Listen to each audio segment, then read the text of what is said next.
right, you guys asked, and so here's some more geometry. I will just show you guys. This is some of my daughter's homework that she had maybe a couple weeks ago. So I'm finally just getting around to it. So what we have are these two triangles, and we're trying to figure out what the value of x is and finding out that angle. So we need to use the triangle sum theorem in order to figure that out.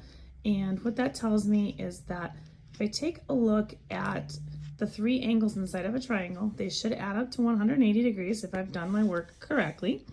So I can do the two pieces of angles that I do have, the 43 degrees and a 57 degrees, and I can take those and subtract them from 180 because I know a triangle has 180 degrees in it.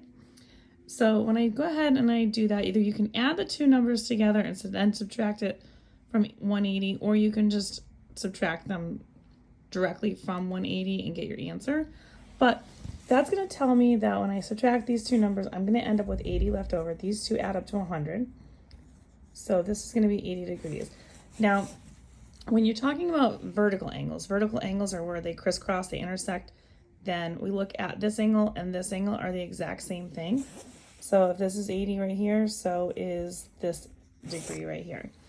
Now, if this is 80 degrees here and I have two x's, you have two x's, and you have x plus 80, which equals up to 180 degrees because every triangle adds up to 180 degrees. And as you can see, my dog is falling asleep. He's not looking too thrilled with this. Anyway, also quick shout out to my class 1 in case they hear this and they want to see it. They want me to shout them out. So back to this. Okay, so two x's add up to 2x plus 80 equals 180. Subtract 80 on both sides, leaving me with also 100. And 2x is equal to 100. Divide both sides by 2, and we get that the x is equal to 50 degrees.